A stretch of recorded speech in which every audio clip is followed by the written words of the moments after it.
Fertilisation.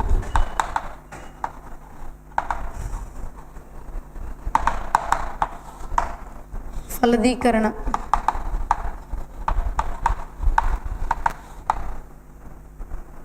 ఫలదీకరణ పరాగ రేణువులు వచ్చి స్టిగ్మా మీద పడ్డాయి, కీలాగ్రం మీద పడిన తర్వాత అది స్టిక్కీగా ఉంటుంది. కీలాగ్రము గైనీషియము ఒక రకమైన స్రావాలను విడుదల చేస్తుంది. అప్పుడు ఆ పరాగ రేణువులు దానికి అతుక్కుని పోతాయి. అతుక్కున్న తర్వాత దే స్టార్ట్ జెర్మినేట్ అయ్యి మనం పరాగ రేణువు ఎలా అనుకున్నాం, ఎగ్జైన్ ఇంటైన్ రెండు ఉంటాయి. ఇంటైన్ నుంచి పరాగనాళం వస్తుంది. ఆ పరాగనాళం కీలం గుండా రీచ్ అయ్యి ఓవరీకి అండాశయంలో ఉన్న అండాలకి చేరుతుంది. అది entry of pollen tube into the ovary. అండాశయంలోనికి పరాగనాళం ప్రవేశించే పద్ధతులు మూడు రకాలుగా ఉంటాయి.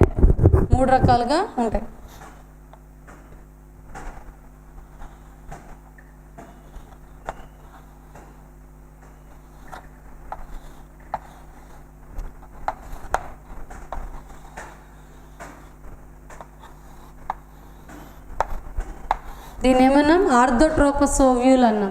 ఆర్థోట్రోపస్ నిర్వక్ర అండం. ఇందులో మైక్రోపైల్ పైన ఉంటుంది, చలాజా కింద ఉంటుంది. ఇదేమో వక్ర అండం, ఇది ఆర్థోట్రోపస్ ఓవ్యూల్, ఇది ఎనాట్రోపస్ ఓవ్యూల్. అండాశయంలోకి పరాగనాళం ప్రవేశించే పద్ధతులు.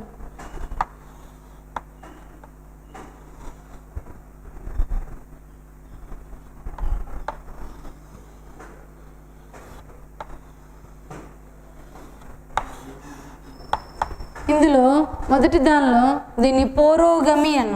ఏమన్నా పోరోగమి. ఎగ్జాంపుల్ ఒటీలియా. ఇందులో ఎలాగుంటుందంటే పరాగనాళం మైక్రోపైల్ గుండా లోపలికి ప్రవేశిస్తుంది. ఇందులోనేమో చలాజా ద్వారా పరాగనాళం లోపలికి ప్రవేశిస్తుంది. దీన్ని చలాజోగమి అన్న. ఎగ్జాంపుల్ క్యాజురైనాలో through chalaza pollen tube enters into the ovary. ఇంకా in some other case the pollen tube enter through the middle layers. మధ్య పొరల గుండా పరాగనాళం లోపలికి ప్రవేశిస్తుంది. దాన్ని ఏమన్నామంటే మీసోగమి. Example Cucurbita. ఇందులో పోరోగమి అంటే through micropyle the pollen tube enters, through chalaza pollen tube enters chalazogamy. Casuarina Treub అనే శాస్త్రవేత్త దీన్ని కనుక్కున్నాడు. మీసోగమి అంటే మధ్య పొరల గుండా పరాగనాళం లోపలికి ప్రవేశిస్తుంది. దానికి ఎగ్జాంపుల్ కుకుర్బిటా. పరాగనాళం ప్రవేశించిన తరువాత it enters one of the along through the filiform apparatus. Pollen tube enters by destroying one of the accessory cells. Through filiform apparatus, the pollen tube enters into the embryo sac. And there it releases two male gametes for fertilization. One male gamete fuses with the egg cell and forms zygote.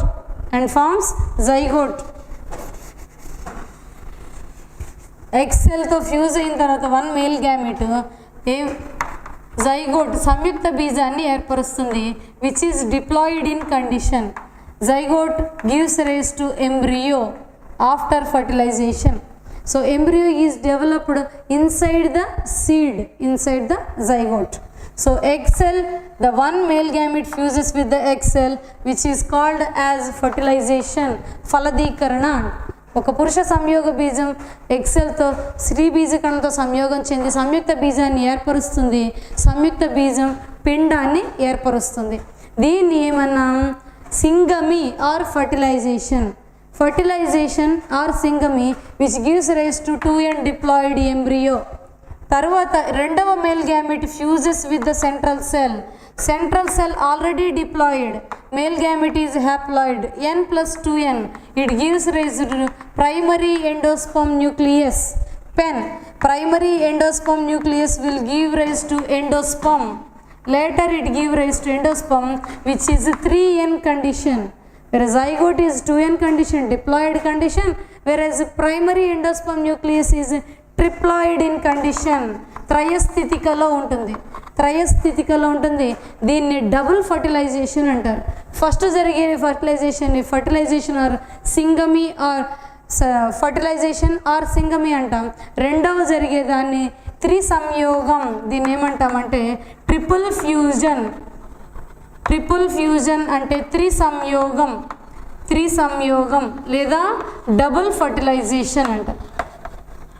Double fertilisation or triple fusion. దీని ద్వారా ఏం ఏర్పడింది? త్రయస్థితికలో triploid కండిషన్లో ఉన్న primary endosperm nucleus, ప్రాథమిక అంకురచ్ఛేద కేంద్రకం ఏర్పడింది.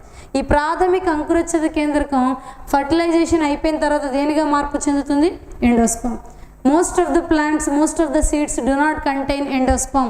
By the time seed formed, endosperm is used up. If at all present the endosperm, such seeds are called endospermic seeds. If it is absent, they are called as non-endospermic seeds. Non-endospermic seeds, endosperm undadu seeds lo. Example pulses, all pulses, red gram, green gram, black gram. Pulses అన్నిట్లో కందులు, మినుములు, శనగలు వీటన్నిటిలో కూడా by the time seed is formed, endosperm is completed, used up by the developing embryo. So అప్పుడు వాటిని ఏమన్నాం? Non endospermic seeds, అంకురిచ్చద రహిత విత్తనాలు. ఎగ్జాంపుల్ ఫ్యాబేసి, పప్పు ధాన్యాలు మొక్కలు మొత్తం. If endosperm is still present, they are called as endospermic seeds, అంకురచ్ఛేద యుత విత్తనాలు. ఎగ్జాంపుల్ వరి, గోధుమ, మొక్కజొన్న, సజ్జలు, రాగులు ఇవన్నీ కూడా ఎండోస్పర్మిక్ సీడ్స్కి ఎగ్జాంపుల్స్. సో ఇవి endosperm. After fertilization what will happen? Zygote will give rise to embryo, primary endosperm nucleus will give rise to endosperm and antipodal cells degenerate, accessory cells degenerate. ఇవన్నీ మిగతావన్నీ కూడా క్షీణించిపోతాయి. పుష్పంలో ఉన్న కేసరాలు, ఆకర్షక పత్రాలు, పెటల్స్, కీలము, కీలాగ్రము, స్టేమెన్స్ ఇవన్నీ కూడా రాలి వడిలిపోతాయి. కేవలంగా ovary మాత్రమే మిగిలి ఉంటుంది, మిగతావన్నీ కూడా రాలి పడిపోతాయి. కానీ ఓన్లీ కొన్ని మొక్కల్లో మాత్రం కేలిక్స్ పర్సిస్టెంట్గా ఉంటుంది.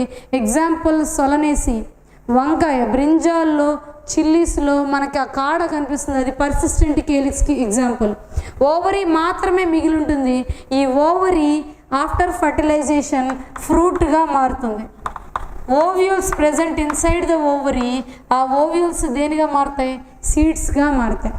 ఓవరీ వాల్ ఫల కవచంగా మారుతుంది. ఫల కవచం అంటే పెరికార్ప్. ఫ్రూట్కి వాల్ ఉంటుంది, దాన్ని పెరికార్ప్ అంటాం.